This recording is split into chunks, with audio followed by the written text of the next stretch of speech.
Guy, how did you conceptualize the film? How did the idea come about? The idea came about because I was interested in initially the con, and then a psychiatrist exposed to me this kind of the idea that there was a con man in your head, and it follows all the formula that a con man follows, and it was consistent, and ultimately the ultimate con was that you got the con man in your own head. Well, that as a concept was too good for me to ignore.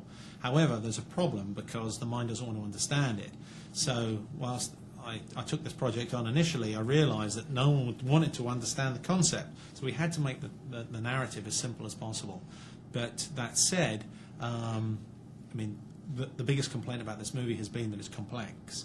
But if you really refine it, it's not complex at all. It's about a man that battles with himself, and the ultimate battle culminates in him going to the last place that he wants to go to, and then finding out that there's actually nothing there. So the film's simple. It's about a man battling his own demons. So it's simple in that respect, but the mind doesn't want to understand it and overcomplicates it.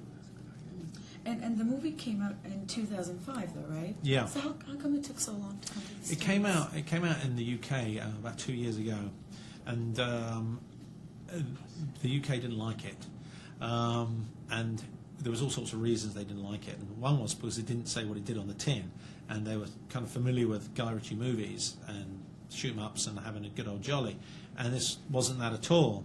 So I think it was partly that, and partly the fact that no one understood what it was about. And so we tried to make it simpler, and we stuck a gang of psychiatrists on the end that tried to explain what it was. So this one certainly seems to have been much more accessible than our last version, but partly because this time it's doing what it says on the tin. It's just don't come to this movie unless you're interested in thinking.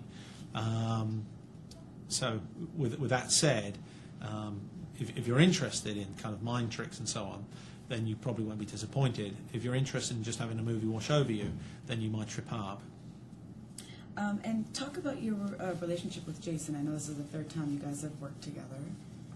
Well, I love Jason. And we've been the first film that both he and I did. We did it together, and we just seemed to have a shorthand. And Jason understood the concept because we discussed this, and we've been playing chess together for 10 years. In fact, we were in this hotel 10 years ago, first promoting Lock, Stock, and here we are back again by complete coincidence. But no, I've had a long relationship with Jason, and we get on very well. Oh, was he upset that he didn't have any stunt work or any physical work? work? I made a condition that we weren't going to get Jason to do any action in this movie because I just wanted him to be straightforward acting. So I deliberately didn't put any stunt work in. I read somewhere that Mickey Rourke almost made it into the film. Is that true? I think at one stage he did. I think at one stage he did. I can't remember what happened. For one reason or another he didn't. But. And what kind of director would you describe yourself to be?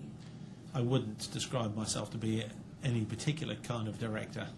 I'm afraid I'll have to leave that job to you.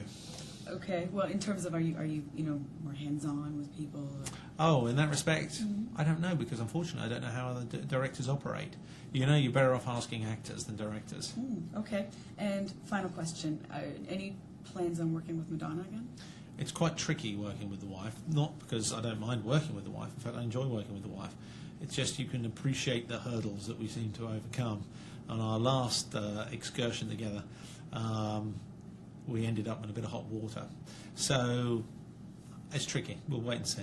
Okay, great. Thank you so much.